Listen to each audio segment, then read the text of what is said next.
Flack math! Give me some math and I'll give you some flack. Flack math! All right. So let's move on to lesson 29. So we're still solving systems of equation. Solve systems of equations with 3 variables this time. So instead of just x and y, we're going to do x, y, and z. So it's just same kind of methods, but it's just going to take a few more steps, okay? So they have some stuff here where they have some steps that you can follow in lesson 29. I don't really go by that, but let's just move right to let's just move right to an example because I just want to show you the way I would do it. So here's example 1.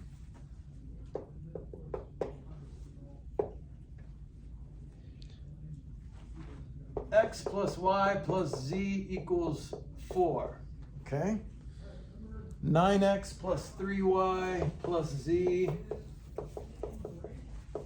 equals 0. 4x plus 2y plus z equals 1. Okay. Now, a lot of people do this differently. Like I guess you could like eliminate the z's by multiplying one of these equations by -1 and then you add them together and the z's would cancel. I think that's a poor move. Well, if you did that, you'd have to do it again in another situation. Your goal is to get 2 equations with 2 variables. Okay? So here's what I would suggest. I would suggest just getting one of these variables by itself and then substitute it into the other equation, and then you can use whatever method you want. So what I would do, let's get z by itself because z looks easier to plug into everything else. So how would I write z? How would I rewrite that top equation with z by itself? Z equals -x, -y, and 4. Yeah, just throw the x and y over there and make them negative. So z equals -x plus -y plus 4, or you could say 4 minus x minus y. Same thing. So this is what you're going to plug in to the other equations. Right there and right there. Okay, so 9x plus 3y plus -x plus -y plus 4 equals 0. And then 4x plus 2y plus -x plus -y plus 4 equals 1. Okay? So now we're just going to combine like terms, make it a little easier. So let's see, the x's and the y's combine. Okay, so you get 8x plus 2y plus 4. Let's put the constant over on the other side. Equals -4. Everybody okay with that? So that way it kind of looks like it's in standard form. The variables on one side, the constants on the other. See the same thing over here. What is that? 3x plus y equals -3. When I get rid of the 4 in that equation. So now look what we have. We have a system of equations that we're used to, just 2 variables. And you can use whatever method you want. You can use the Kramer's rule. You can use elimination. You can use substitution. Any preferences? What would you guys want to do? Elimination. Elimination. So what would you do to one or both of these equations to be able to eliminate when you add them? So Javon, if this was your idea, what would you suggest? Multiply the bottom by -2. That's what I would do, because that would make this a -2y. That would make that a negative, but who cares? You're just wanting, now you could have multiplied this by -8 and this by 3, but why multiply by 2 equations when you can just multiply one of them by 1? So let's do that. So that's -6x plus negative 2y equals positive 6, right? Because negative 2 times negative 3. So I'm going to just so you have it together, I'm going to rewrite this down here so you can see it. So now when you add them together, what's going to happen? You're gonna get 2. You're gonna cancel. So 2x equals 2. So x equals, I don't know. so x equals 1. So now if x equals 1, let's figure out what y is. Well, what's y going to be? Let's plug it into one of these two equations. Not one of these, but one of these two. Yes. Negative 4. Wait. For what? Not negative 4. So, well, if x equals 1, it would be 3 times 1 plus y equals negative 3. So it would be negative 4, wouldn't it? Be negative 6. Because 3 times 1 is 3. Oh, Plus negative 6 equals. negative 3. So right. let's make sure it works in this equation. What's 8 times 1? 8 plus negative 12. Negative 4. It works. Okay, now that we have x, y, and x and y, we can plug both of these into here to get us z. So z equals negative 1 plus positive 6 plus 4, which equals 9, right? So you can write your answer like this. So instead of a coordinate pair, this is a coordinate triplet. Trio.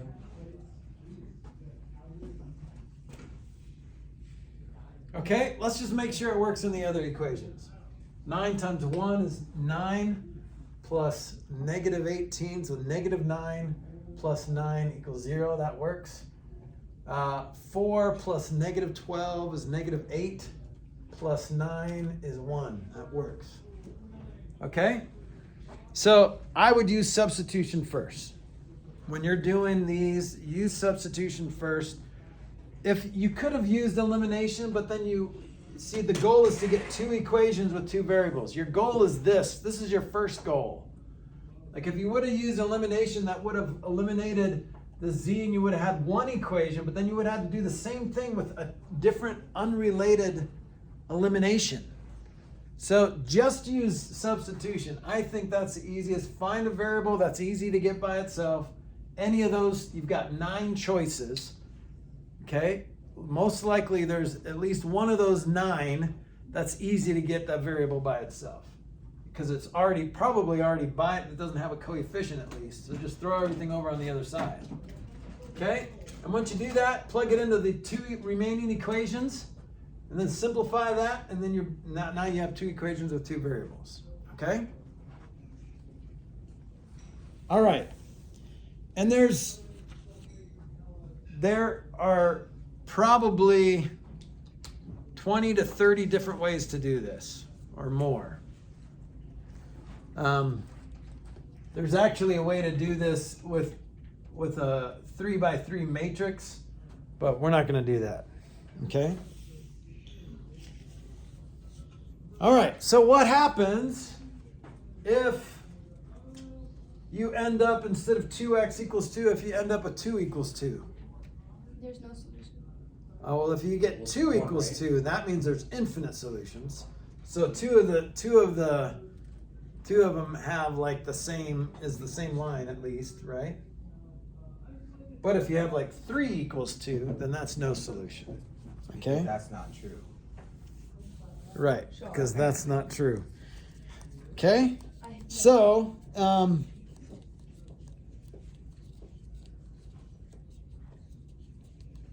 let's try something else I'm wondering here. how that works here in the States.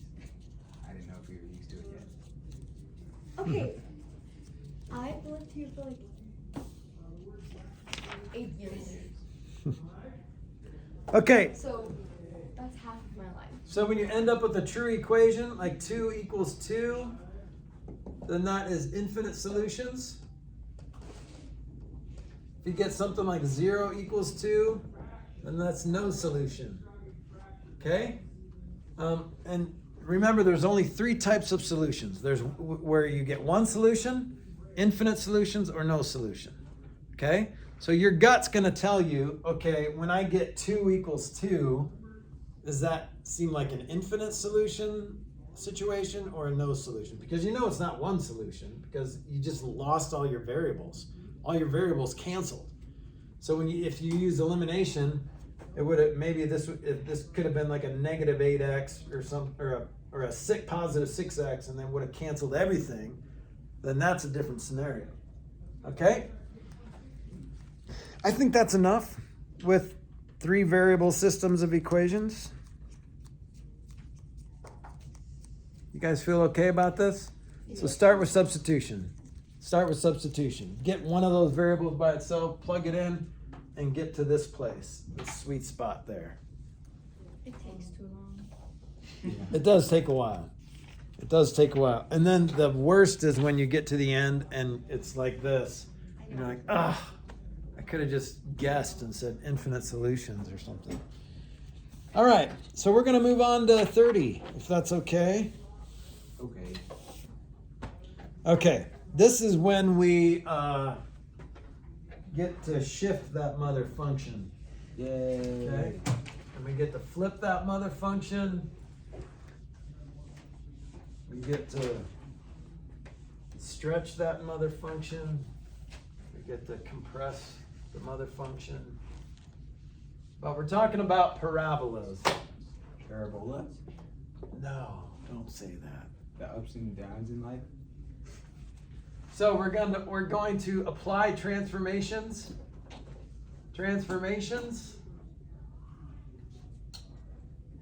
to parabolas.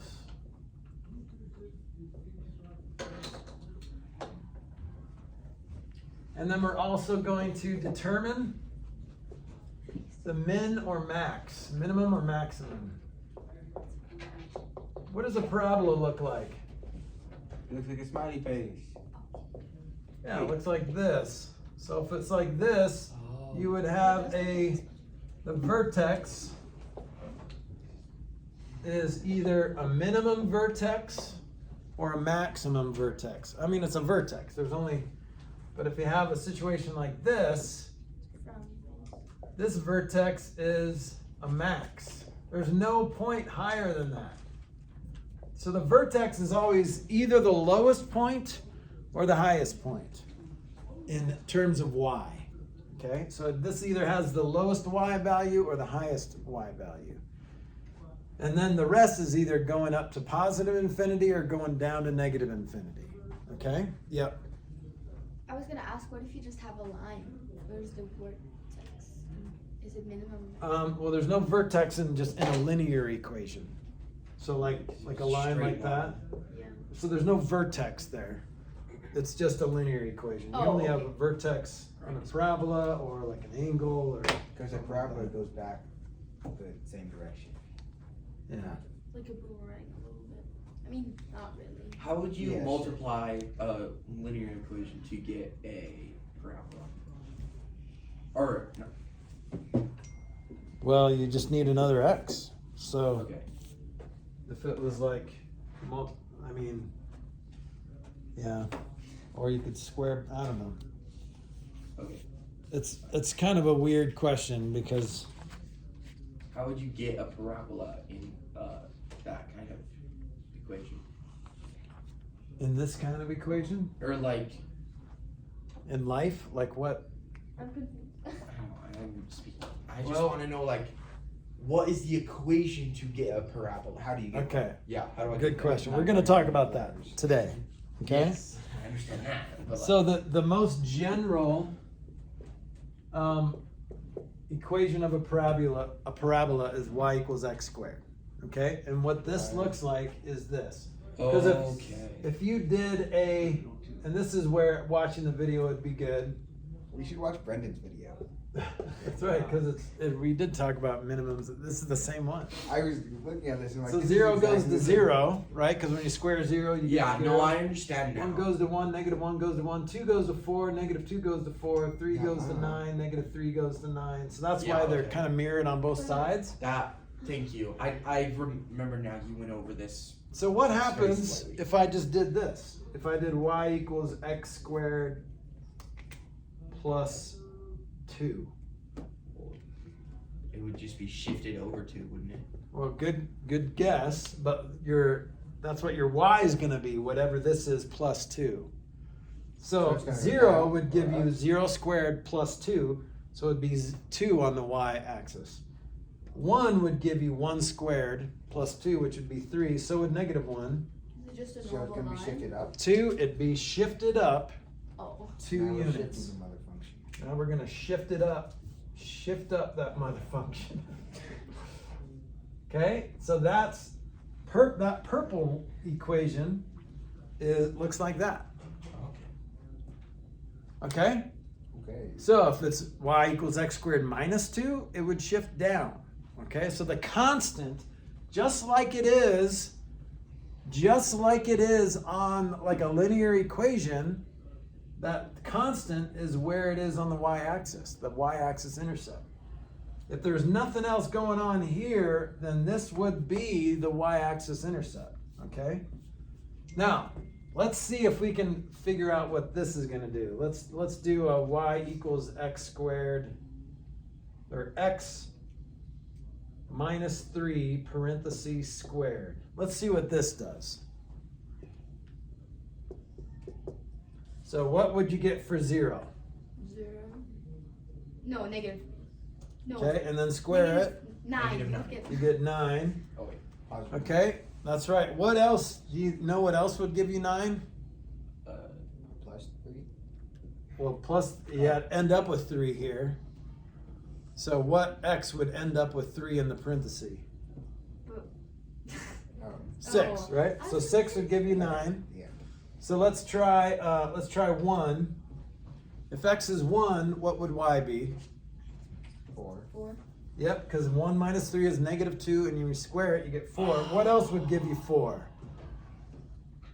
5. Yeah, 5. Yep, so 5 would give you 5 minus 3 is positive 2, squared would give you 4. All right, what else? What if it was 3? 3 would give you 0, right? Would anything else give you 0?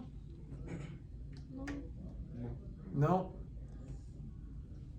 Okay, so let's see if we can graph this one. Let's say this is our red equation. So 0, 9. Let me just show you where it's gonna be. It looks like this. Mr. Flack, I have a question. I thought about it. Wouldn't be dividing by 0 just like equal everything to 0? How does that, or just it would stay the same? Like, I know that's not how it works, but that's what like my brain wants to do. Like 69 divided by 0 should just be 69, right? No, I know, but why not? I've been asking. Well, Because you're asking how many division is how many zeros go into 69. So it would be infinity, but infinity doesn't even work. That's why it's undefined. So That makes no sense. number. When you So- word it that way, it makes sense.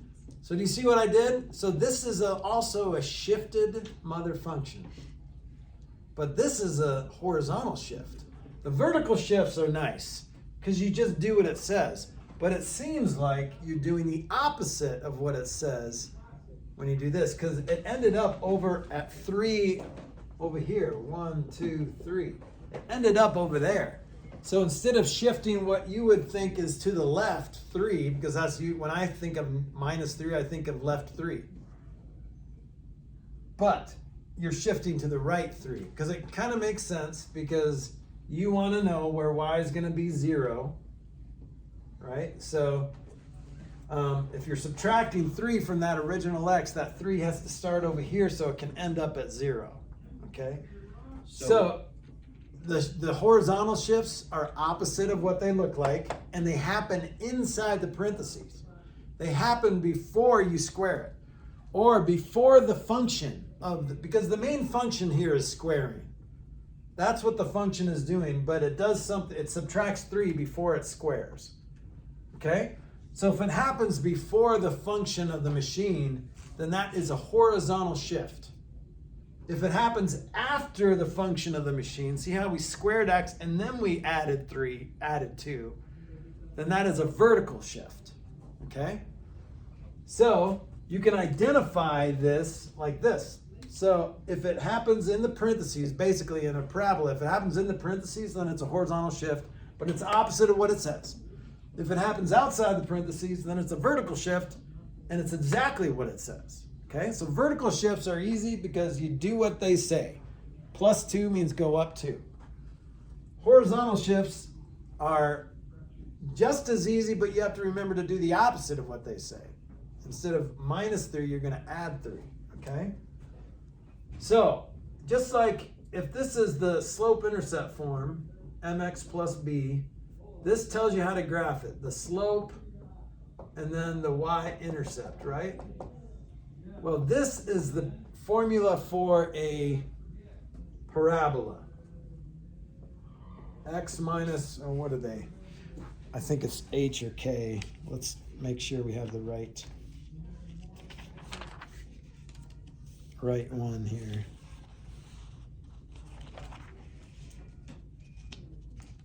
We'll just say h. Okay, so h is your horizontal shift.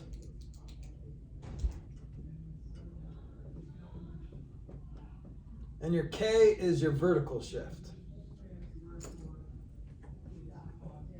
And then this is something a little bit different. This is called your compressor, is what I'll call it. So it's either going to compress it, make it skinny, or it's going to stretch it and make it chubby. Okay? So a big number here is going to take that parabola and do something like this. Okay? It's going to stretch it up, or compress it, I guess, depending on what you think. It's stretching it vertically, but it's compressing it horizontally, squeezing it together. Okay, so we can graph something like this. How would I graph this? How would I graph, let's do,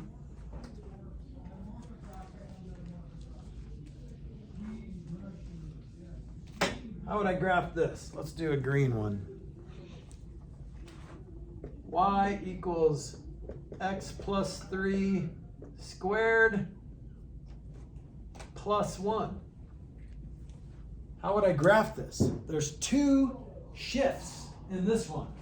There's a horizontal shift and a vertical shift. And that's where you put the new vertex. So where's the new vertex going to be, Matthew? It'll be on -3, 1. Yep, because you're going to shift left and you're going to go up 1. Okay, so it's going to be right here. 1, 2, 3, and then up 1. Okay, so far so good? Now, I'm going to throw something else into the mix. When I put a negative sign in front of it, or if I would have put a negative sign in front of this, guess what you do with that mother function? Flip it. You flip that mother function. That's right. So this one looks like this. So the vertex is still in the same place. It's still at opposite of that, comma, that. Okay, can you remember opposite of that? So 3, -3, and the same as that, 1. So that's where the vertex is going to be. Boom. Okay, and then this tells you to flip it upside down. That negative sign in front of it says flip it upside down. Yeah. So that would be a max.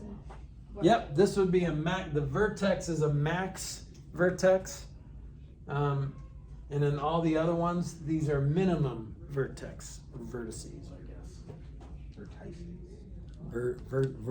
Vertici. Okay, that's not bad, right? It's nice to see that just like slope-intercept form, you can kind of see it. You can see what it's doing. Okay, it's shifting that much, and then it's shifting that much up or down. And then we'll talk about the A later and what that does to it. Oh, we're talking about it today. Okay. Yay. So let's start with let's do a compressor. So I'm going to do a new. So this was what? Y y equals x squared, right? Let's do a y equals 3x squared. So if this is 1, 1, 2, 4, 3, 9.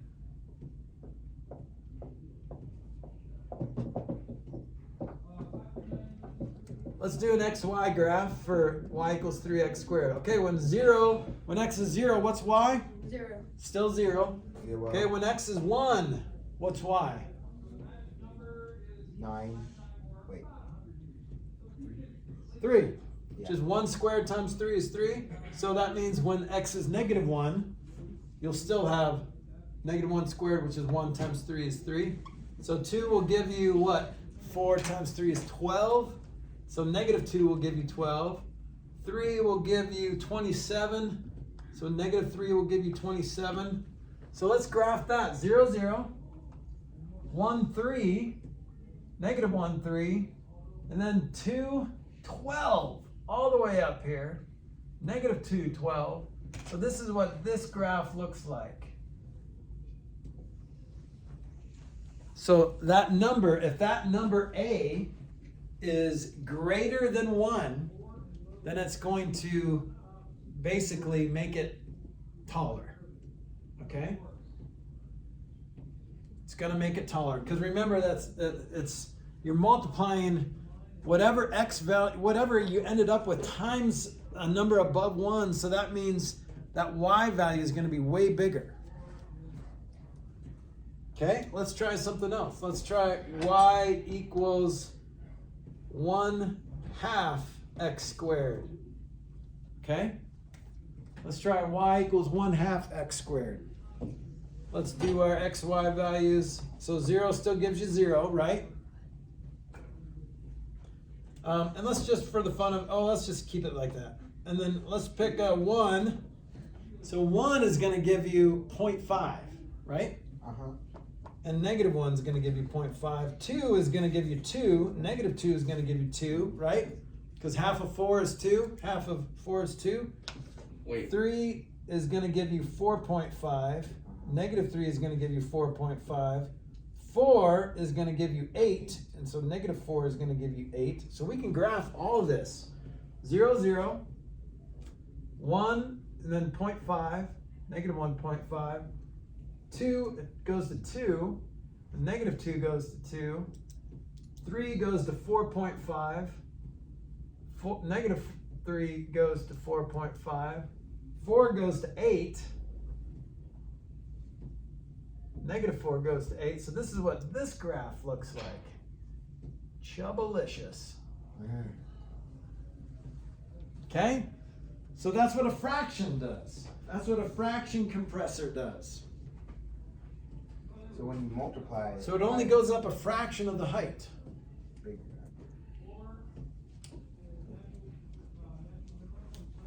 So you can kind of get a good idea of what it's going to do by just looking at it. Now, obviously, it'd be great to just pick some points and graph it. But here's what's going to happen on your test. You're going to be asked to find the vertex. If it's in this form, you can find the vertex nicely, right? So once you find your vertex, then you can tell where the axis of symmetry is. The axis of symmetry is your x value. X equals negative 3 is your axis of symmetry. Right? So right here is your axis of symmetry. But the axis of symmetry doesn't really matter at that point because you already know where your vertex is. If we didn't know where our vertex was, that would tell us where our vertex is? If it's in this form, you know right away that it's at negative 3, 1. That's where the vertex is. But if it was in standard form, like ax squared plus bx plus c equals 0 or whatever, then you'd have to do the axis of symmetry, the negative b over 2a. Okay. And then that would give you your x value for your vertex, but you still need to find your y value. Well, how do you do that? You plug in your x value to figure out your y value. How did you get that negative b? That's just to find the axis of symmetry, or the x value. Basically, this is the x value of the vertex. But if it's in this form, you can tell it's already -3. Yeah, but how did you from how ax does that squared translate? plus bx plus c equal that? Some smart person figured it out. So you got a question that. Some smart person made it up. Yeah. Well, if you got, This makes sense. yeah, But so will negative. Does any of this actually make sense though? I mean, not really. I mean, the other stuff, yes, but this, well, This how? It makes sense to somebody. No. But how do you get out of ax squared plus bx plus c equals y? How do you? Just yeah. that, like, where did that so come if from? I put this equation in this form right here, then it would be, basically this would be b over 2a. If I get it in that form, it'd be b over 2a. So But how did you you could know do that that? by completing the square. We'll talk about completing the square. That's another way to solve a quadratic equation. But this is what you would get if you put it in this form. This is what you would get right here. But why? B over 2a. Why? How did you figure that out so fast? Well, I just remember that. I just remember that that's what that is. I can show you how to do that, how they came up with b over 2a, if you want. Do you want me to do that? No. I think it'd be easier when we start talking about completing the square. So remember that question. When we start talking about completing the square, that's going to come up. b over 2a is going to come up. Okay. So, here's what I want to do. I want to find the equation of this graph. So I'm going to put a graph on the board, and I'm going to see if we can find an equation for this. Okay? Here's my graph.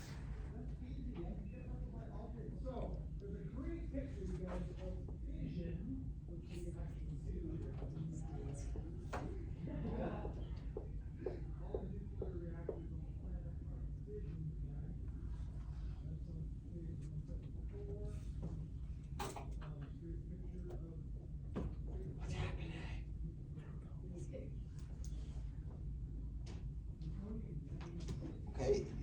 Okay, I want to see if we can find the equation of this line. So here's what is going to happen. So it's going to be y equals a x minus h squared plus k, right? Well, what's the h and what's the k? The H is. H is -2 or 2. No. Yep, so remember it's the opposite of that, so it'd be 2. Yeah, -2. Wait, So x minus I'm not following. 2. Plus. So remember the vertex is the opposite of that. So it would be So if this is the x value of the vertex this is 2, That's 3, right? So that means we got to shift to the right 2. So that means we got to subtract 2 inside the parentheses, and then we have to go up 3. So this is what we have so far, right? Oh, okay. That makes Yeah. sense. So In the only order- thing left is that a. How do we figure out that a? Yeah. But don't you have to subtract it because so we can flip it to go down? No. Or no, it's just start like that. Yeah, so all we need is the a. Okay. What are your suggestions? -1? No. Today it's just God.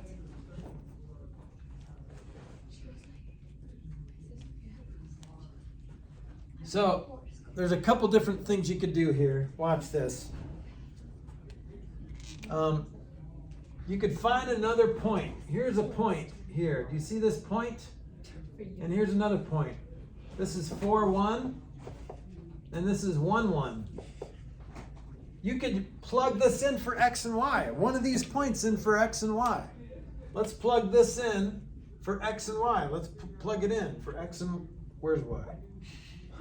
X and y, okay? So if y is 1, we're going to go 1 equals a times 4 minus 2 squared plus 3. Okay? So 1 equals a times 4 plus 3. So far, so good? Because that's 2 squared is 4. So let's see. Wouldn't it So square 4a, let's get rid of 3. 4a equals -2, so a equals -1/2. Yep. Wouldn't it square the whole parentheses? Yep, it is. So Well, it's 4 minus 2 is 2. Then square it. oh right, because we do it first. I'm sorry. I mean, you could FOIL it out. 16 minus 16 plus 4. You're right. Yeah. I'm sorry. My brain. If you can do order of operations, do it. If Yeah. not, then you have to FOIL it out. Okay, so A is 1/2. So final equation is this. Y equals negative 1/2. It's negative because remember it's flipped over. Uh-huh. X minus 2 squared plus 3. Okay. That was nice. That was nice.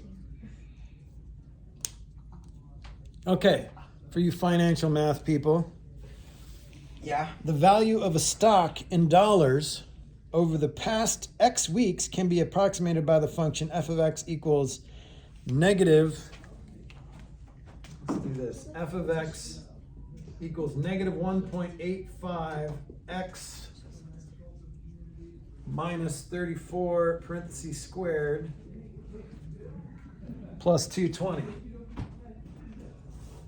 Okay, so this is like the estimated value of stock. Does the graph of this function have a minimum or maximum?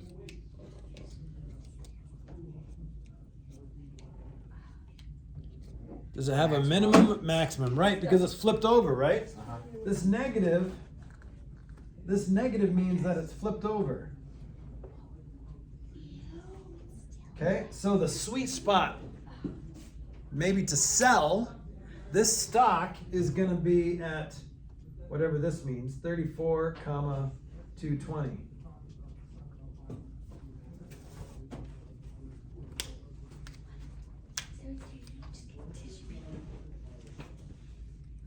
So that value, maybe after 34 months or something, is going to be 220, which is going to be its highest. So at 34 months, you should sell, so you should get the most out of that stock.